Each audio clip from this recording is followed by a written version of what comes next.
এই জাকাত নিতে যাইয়া মানুষের ভিড়ে 13-14 জন মানুষ ফাড়া খায়া মরা যায়। এটা কি জাকাত দেওয়ার নিয়ম? জাকাত কেমনে দেয়? আগে আপনারা ইসলাম সম্বন্ধে জানুন, ইসলামে কেমনে জাকাত দেবার কইছে, এই বাগে জাকাত দিন। এই যে 13-14 জন মানুষ, 12-13 জন মানুষ মরে ফাড়া খায়া এরা, এই বাগে জাকাত দেওয়ার কোনো মানে আছে? এই জাকাত দেওয়ার সাথে না দেওয়াই ভালো।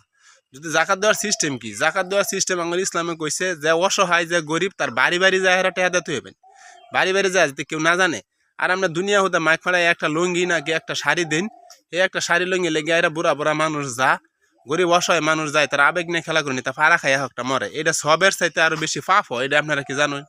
আপনারা যারা দুনিয়া আছেন, যারা বিত্তবান আছেন, যদি জাকাত দেওয়ার নিয়তটা সহি নিয়তটা হয়, তাহলে ওইভাবে আপনারা জাকাত দেবেন। কেডা অসহায় কেডা কি, এই 7 দিন আগে জানাই দেবেন যে উমুকে জাকাত দেবো।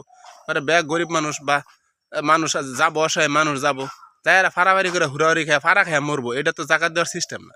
তবে আপনাদের কাছে ভাই অনুরোধ রইল, যদি আপনারা জাকাত দেন তাইলে ওই রকম ভাবে দিবেন যাতে মানুষের কষ্ট ভোগান্তি না কম হয়। এটা কিন্তু জাকাত দেওয়ার সিস্টেম না। জাকাত দেওয়ার আগে ভালোভাবে একটা আলেম ওলামার কাছে বা একটা হুজুরের কাছে আপনারা জানেন কেমনে জাকাত দেয়, ইসলামের জাকাত দেওয়া জায়েজ কেমনে, সিস্টেম কেমনে, ওইভাবে দেন।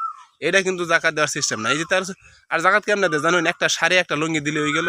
এই চাইতে জাকাত দেওয়া আপনার টাকা পয়সা জায়গা আছে, ধনী মানুষ একজন একটা অস্ট্রেলিয়ান গরু কিনা দিন, একটা অটো রিক্সা কিনা দিন, আর ফ্যামিলি যাতে চলে, আর যাতে জাকাতের দিকে না চাইতে লাগে। এইটা হচ্ছে জাকাত দেওয়ার